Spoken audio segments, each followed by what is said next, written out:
I am like the whitest girl, and I feel like I would feel such shame because I would bring such shame to the rap industry. Hi, it's friendship celebration time, and today I am here with Hannah. Hi. Celebrating our friendship, which is Yes. relatively new. Yes. So one thing that that I do like to ask people is, do you remember how we met? Yes. So we were at improv. I came with my friend Harry, and it was my very first time, and I showed up late, which is pretty typical of me. And we were starting like an improv game that had names, and I was just like, oh man, I don't know anybody's name. And by the end, I knew most people's names, and I Okay. stayed after and chatted with you guys. And I remember you added me on Facebook that very night. And I was Yeah. like, wow, I didn't think I was Facebook friendship worthy, but here we are. Yeah, I mean, we had a really good conversation afterwards. Mm-hmm. We were talking about like the improv stuff that you had done previous to that, and then just like some of the other like work and speech work and stuff like that you've done, and Yeah. it was interesting. Something that was funny though that I did notice as we were talking was off behind me a little bit with his ears perked listening the whole time was Michael. So That's funny. yeah. I'm glad you remember that, because I don't remember what we talked about, but I do remember specifically talking to like, you and Michael, and I think Harry was in there Yeah, too. Harry was there, yeah. And I don't remember who else I talked to that night, but Yeah, but I do know that we had that conversation. yeah, So, and that worked out very well. it sure did. So, one thing that I'm curious about is if you don't mind me asking a personal question here, Sure. is with your relationship this past year with Michael. Yeah. How do you feel you have like both you have like what you have learned and grown from that relationship, and how you think you may have impacted Michael in your relationship? Sure. So Michael and I are very, very similar, Okay. and I'm learning how to like manage other people's expectations of me, and like, because he's very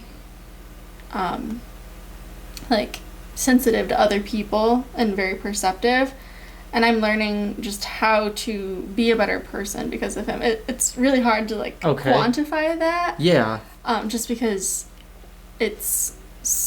I feel like we're so connected that it's hard to explain type thing. When you say be a better person, do you mean just like how you perceive things or perceive other people, or is there something else that you're It's like referring to? about how I perceive other people and how other people perceive me, and just kind of slowing down type thing, Okay. because I'm more like on the go, like thinking all the time, and then Michael kind of forces me to slow down a little bit and Okay. just really think about how my actions impact other people and how I might be perceived, or what like I say, Okay. how I say, what I say might be impacted by other people.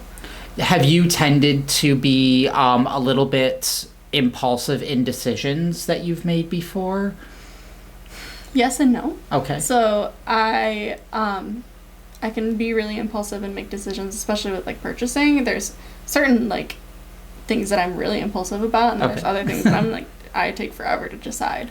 So like if it's a little thing, I'm like, okay, yeah, I'll get that right away, and then I think about it later, and I was like, well, I didn't really need that. Or but if I were to do like a big purchase, when I purchased my PC, I took months to decide like what kind of Oh. PC do I want. I did a lot of looking into it. Yes. And when I got my ears pierced, each one I was like, all right, where do I want it? Do I want it? How much does it cost? Who will I go to? Those types of things. So that's where Okay. I fall in the yes and no. Okay. Now with it being like I guess I had one thought, but I'm gonna jump to a different one. Okay. So and I guess this is a great time to bring this up, is sometimes, and I don't know why, because you're very pleasant to talk to and everything like that. I feel like sometimes I become a little bit awkward. Like I don't know what to necessarily say when I'm interacting with you. That's even fair. though you're very pleasant and very funny and just easy to talk to in concept, but I always feel like really awkward in actual conversations. Yeah. Like, does that come off that way? I don't feel it. Like, Okay. and I think it's a thing that everybody feels, because the more that I talk to people, the more I realize that people are like, yeah, we have no idea when we're like talking to somebody new. Well, I don't know what to say. I don't know how to connect to this person because you haven't like found those things that really connect you. Yeah. But the more that you find that can connect you and relate to, then it becomes a lot easier to talk to that person. But Yeah. like you and I connected over speech therapy. You talked about therapy a lot with me in the past, and we connected over that because I was like, okay, yeah, I have experience with therapy. Yeah. Or we talked about like D&D. I have experience with D&D. So we're just finding little things to connect. And when you're starting to get to know somebody, it's like awkward. Like, okay, yeah, I really like this person, but I don't know what to say. And that's like just a human nature thing, I think. Okay. I don't think you're alone in that at all. And sometimes okay. I find it awkward to be like, I don't know what I said, what to say to Jason. Like, he's super awesome, and I have no idea how to interact with him, but we'll just fly by the seat of our pants. That's why I think it's kind of funny that, like, I know you and I will, we will position ourselves to be in a conversation and talk to each other, and then it will get, like, where we say stuff and want to have a conversation, but don't quite know where. It kind of like misses, like the two wires aren't connecting quite, but they're close enough to where it's like, okay, yeah, it's there, but we don't know. Right. So when you come to improv and stuff like that, do you get like a lot of social needs and stuff met as you're doing that, or is it more like you are just looking for some sort of creative outlet, and that happens to be a nice creative outlet? I think it's a little bit of column A, a little bit of column B. Okay. And that's a phrase that I picked up from Michael. And I get a lot of social needs met, and I was just looking to kind of get out there, and I found improv, and I was like, yo, I've done improv before. I really want to do it again. I miss it so much. So I kind of combined both of them. I found a lot of friends through improv, like you and Ian and Madeline and Steve and Michael, all those people I've met and become friends with. And then I also get to do what I enjoy doing, which was improv. That's cool. Mm-hmm. Do you ever incorporate things that you, techniques and stuff like that you use in improv within speech therapy and doing stuff like that? So there's a lot of things out there that are like, okay, yeah, how to use improv in speech therapy. And I had there was a YouTube video that I had found, but I completely forgot to watch it, and it got lost in the tabs that I had opened. Yeah. Because I get distracted by doing like the work that I'm actually supposed to be doing. Mm-hmm. So there are ways to incorporate improv, and really speech therapy is all improv. So anytime that you have a goal that you want for your kid or your patient or whatever, you have to find out how to connect their interests to what you actually are doing. So for example, a lot of my kids like basketball. So I have to figure out a way to get basketball connected to whatever their goal is. So if they're working on grammar, then I'll be like, okay, talk to me about basketball.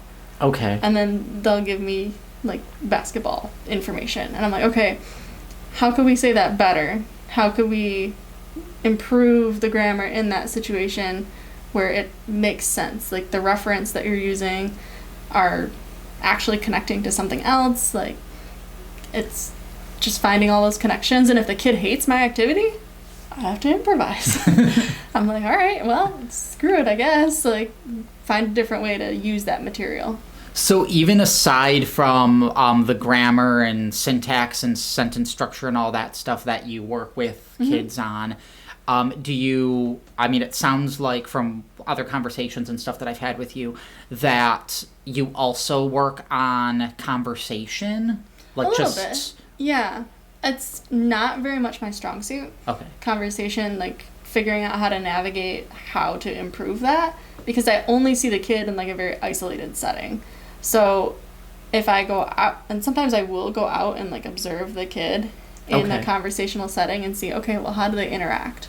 And a lot of that information I do glean from like the teachers. I'm like, all right, how is conversations with this kid? Is it awkward? Is it, I don't know, because I don't talk to them every day, and I'm seeing them once a week for 30 minutes. Like I can get a lot of conversation from them, but it's not like every day. So that's like one of my weaker areas, and I want to improve that, but right now I'm focusing more on like grammar and language, kind of like as a whole. Like vocabulary and grammar is pretty much my top two that I've been working on. Do you work within a specific school district or a specific school, or do you travel to different places? So it's kind of both, where we're a charter school. I work for a charter school. Okay.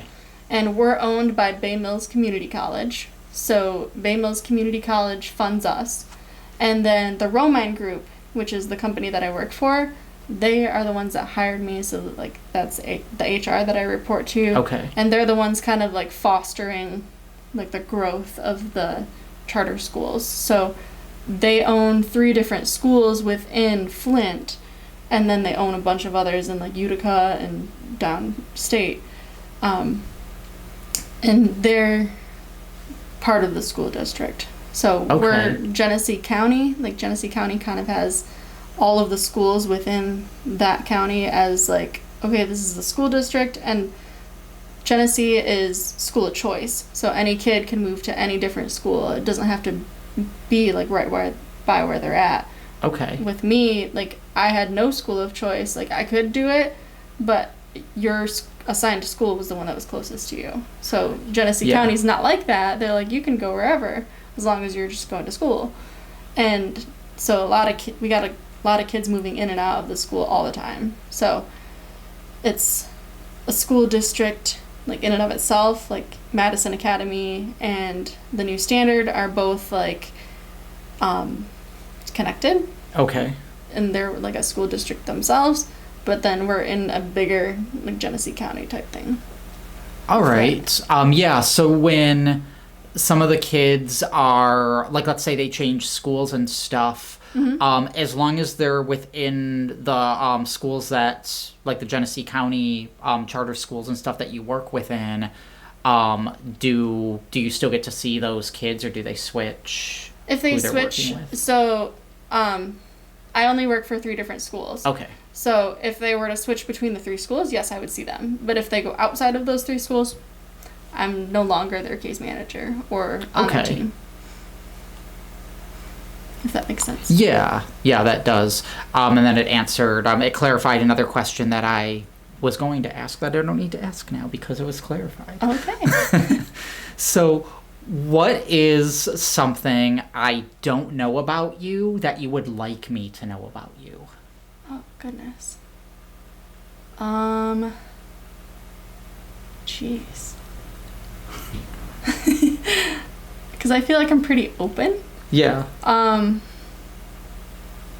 don't know if I ever told you about when I won a burping contest with... No, I've never heard about this. Okay, so I was on a bus. I don't remember where we were going, but it was in middle school. I was 14. I think I was in 8th grade. And there was a hall monitor, and he was a bigger guy, like just like a 40-year-old man. Oh, okay. I was going to ask if it was an adult hall monitor or student. Yes. Okay. Oh, yes. 40-year-old man. And one of my friends, I guess, mentioned that I could burp really, really well. Or I, like, let one fly, like, let a belch fly. And everybody's like, whoa, okay. And they challenged me to a burping contest with this 40-year-old man. And I won. I won the burping contest. That's good. So do you have a strategy going into burping contests? I really don't. And everybody wonders where in the world the burps come from. Like, a lot of the time, like, if I'm burping and somebody asks me something, I'll, like, burp and say, like, thank you or something. And somebody is like, okay, Satan. Because it does sound, like, quite demonic when it comes out. Oh, so, like, while you're burping, you'll speak? Yeah. And actually, that's something you can do in speech therapy. Like, if you don't have a larynx, like, if you get a laryngectomy, oh, okay. You can use your esophagus. It's called esophageal speech. That's interesting. Yeah. What's funny is that in elementary school, my friends and I would do that. Like, we would try having conversations through burps and, like, say what we're saying. Yeah. So, yeah, that's funny that you've brought that skill into your career. Yeah, I didn't think that it was, like, actually something that I could use.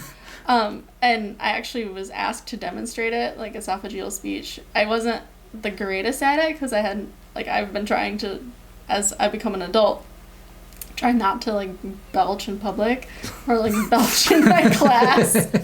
But you'll get a laugh out of it, probably. Yeah, I did, like, get a laugh out of it. And when I was actually in my externship, my supervisor and the other woman that I was working with, they just, like, let them rip in the speech room. So we were just belching while we were eating lunch, and it was like a camaraderie type thing. And they're like, let it fly, girl. Like, let's go.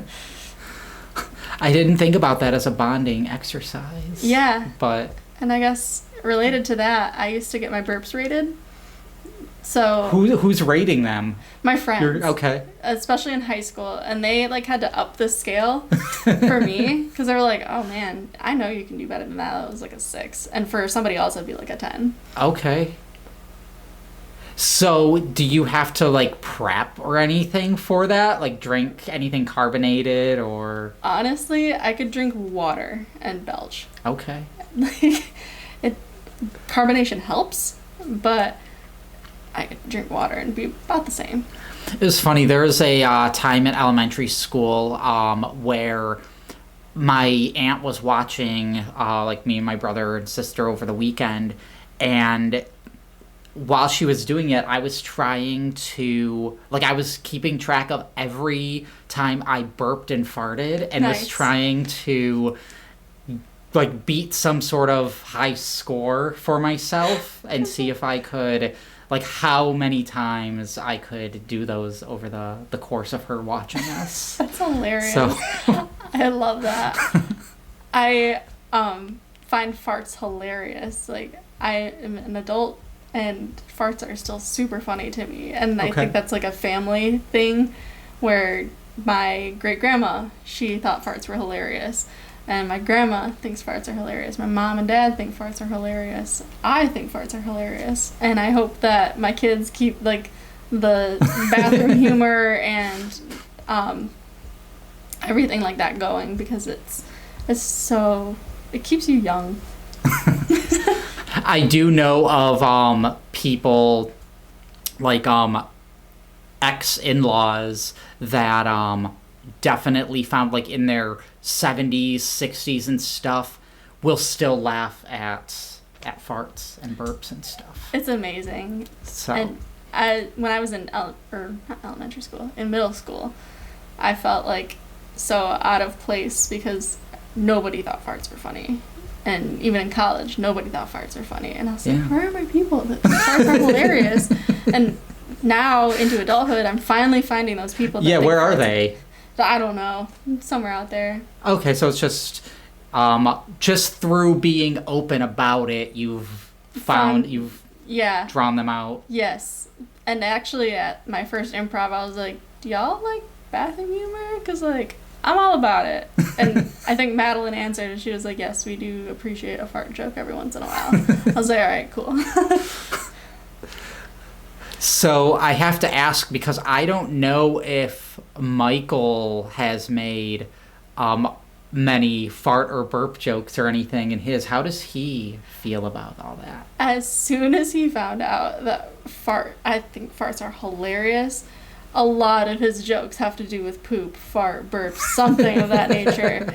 So he has found my humor and like fine-tuned it to where anything now that he says about it is funny to me. He's really, really good at that, making it so that it's funny every single time.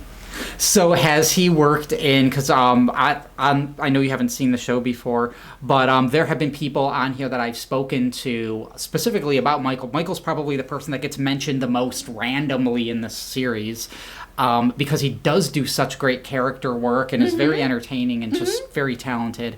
So has he ever like taken like the characters that he does and incorporated fart humor into his characters, like a farting Batman or a farting Sherlock Holmes or anything? He hasn't done anything with Batman or Sherlock Holmes, because like I don't think Sherlock Holmes would be caught dead laughing at a fart. So it's too out of character for him to even entertain that idea. Correct, yes. Okay. But he has like made most of it's like sexual innuendos. Oh, like, okay. Those come a lot more frequently than like fart humor. Okay. But I also laugh at sexual innuendos. So yeah. It's like, would you say that qualifies as bathroom humor? Innuendos like that? Because I wouldn't normally, like they're kind of adjacent, but I wouldn't classify them in the same. They're tangential for sure, but I wouldn't classify them as bathroom humor. Bathroom humor is like farts, burps, like bodily humor is basically what it is. Yeah, because I know definitely at MDI we do get a lot of innuendo and jokes like that and stuff in there. That's and then every like time. Michael, like even when we were playing D&D and just in conversation and stuff, he definitely would go that route. Sexual innuendo? Yes. Oh, all the time. With me, all the time. Because he knows that I think it's funny, so he like amps it up, and it's great. There's an improv game that we haven't played at MDI. You might be familiar with it, but it's one called If You Know What I Mean, and it's just entirely innuendos. Yes. I want to go over there if you know what I mean. Like yeah. You have to say "if you know what I mean" every time you say a phrase. Yes. So you have to find a way to make it sexually funny. I love that game. Yeah, we haven't played that one at MDI yet. Okay. At least that I'm familiar with. They probably played it before I was a part of it. Okay. When did you become a part of MDI? In July of 2021. Okay. As soon as they went back to in-person. Okay. Yeah. I joined the meetup group in 2019.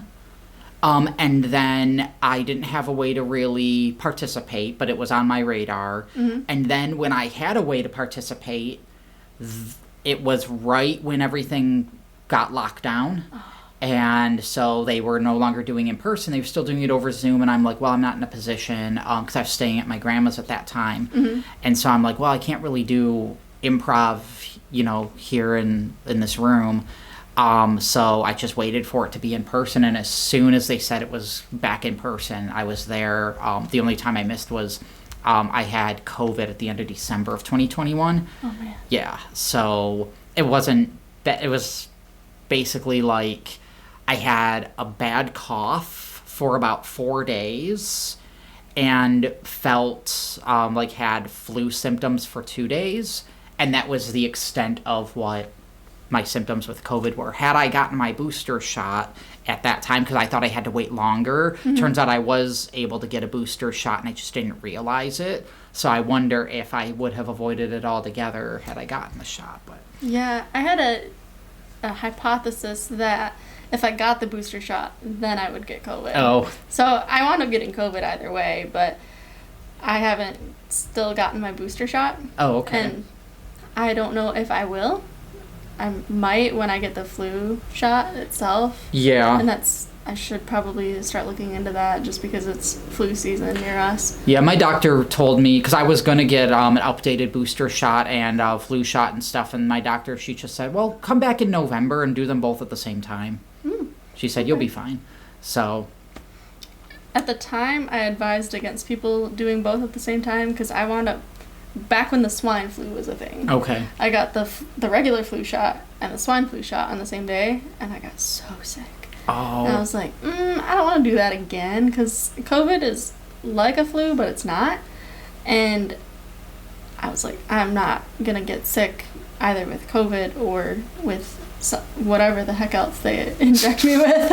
Like, I know it's a dead virus. Yeah. So that it's not like you're actually injecting it, or you're injecting proteins or whatever else is like the flu or COVID. Yeah, when I got my COVID shot, my arm hurt for about 3 days. Yeah, Like, it was very sore, but other than that, I avoided it. Like, there are times where, like when we were doing Let's Play Dragon Hatchers last year, and a few people had caught it in the cast, including Michael. Oh yeah. He had gotten it then too. Yeah, and so we had to do some of our rehearsals over Zoom and stuff. But yeah, like, I just wonder if, like, I'm glad that I've gotten it, because I just know, okay, I could have been susceptible to more. I managed to avoid it even when everyone else around me, like, even December of 2022, there were 3 people around me who all got it, and I avoided it again. So I'm just like, okay, I'm glad that whatever I'm doing is working.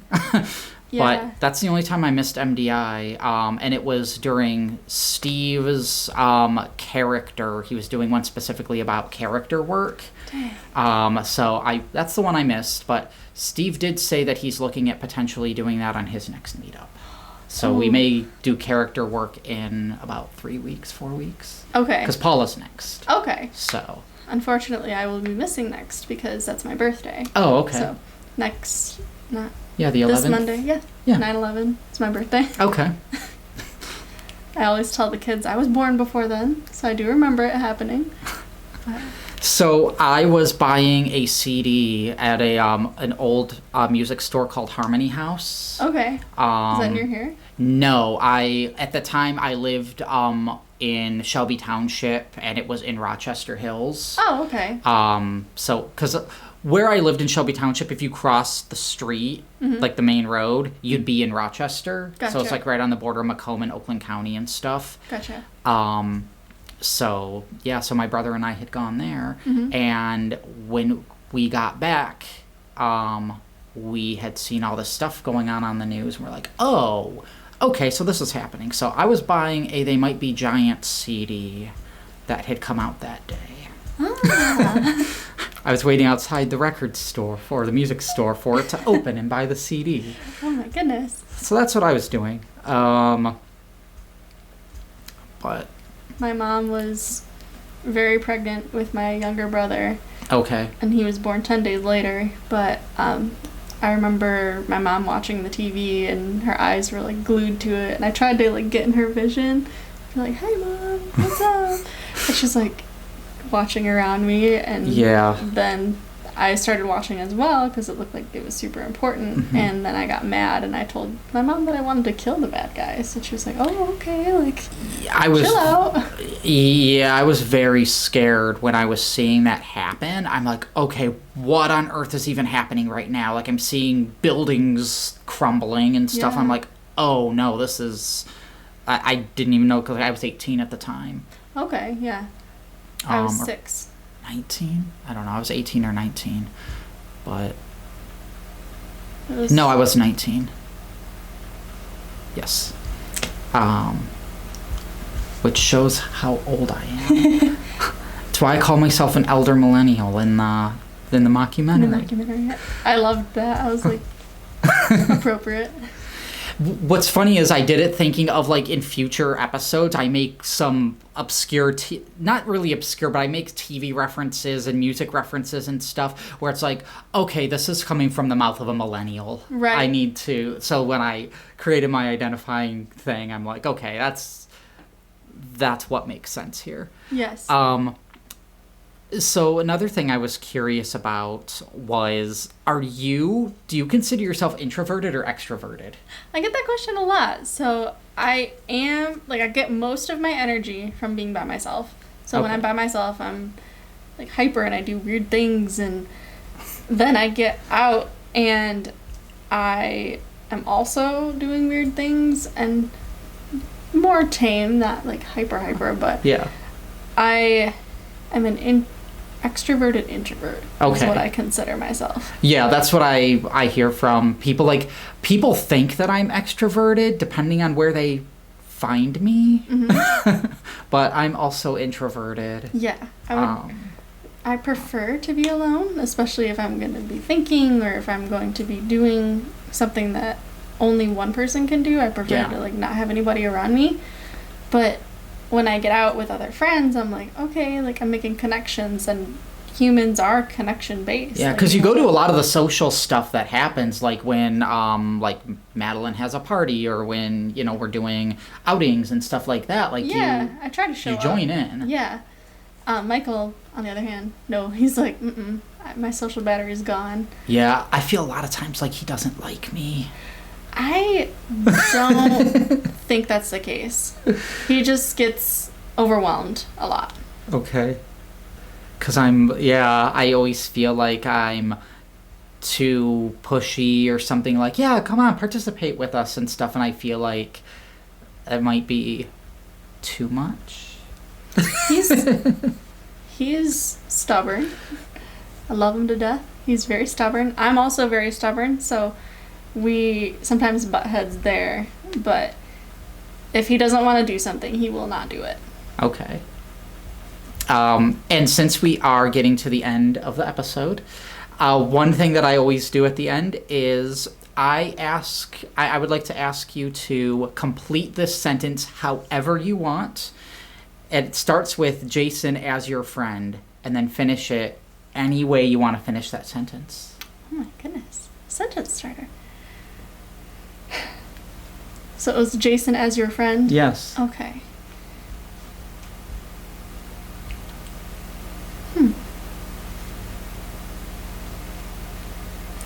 Jason, as your friend, I want you to know that you are very loved. Thank you. You're welcome. I'm glad to hear that. Mm-hmm. Yeah, it's definitely something that I think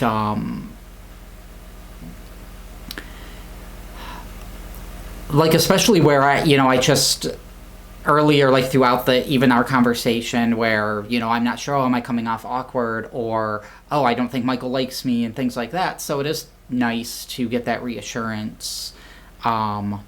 So thank you. You're welcome. And and I do appreciate that that you and I do get along well, even if there are odd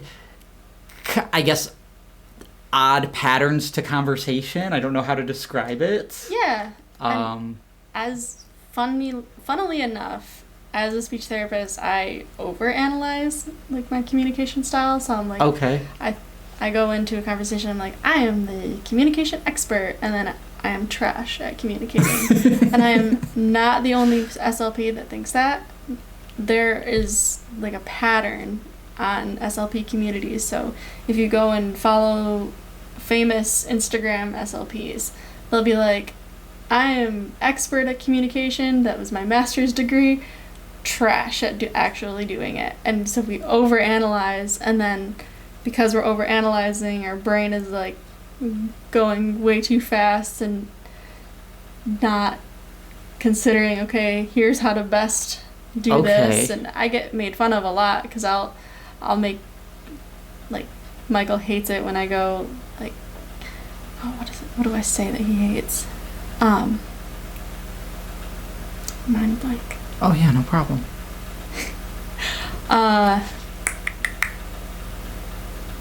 I say clean instead of clean.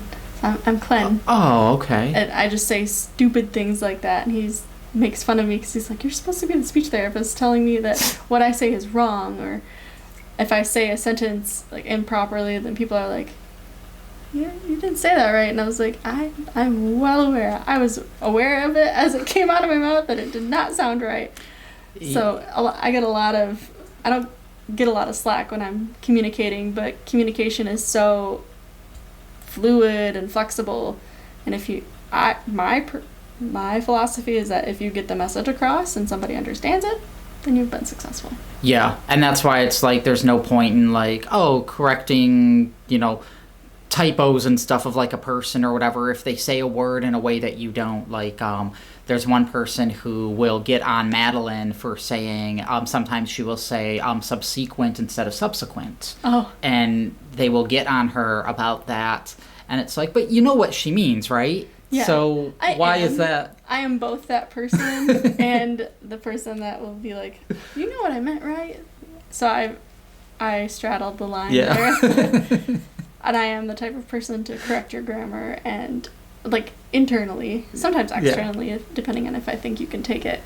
And, like, if somebody makes an error with spelling, I'll be the one to correct them. Okay. I'll be like, it's actually spelled this way. Yeah. Or something like that.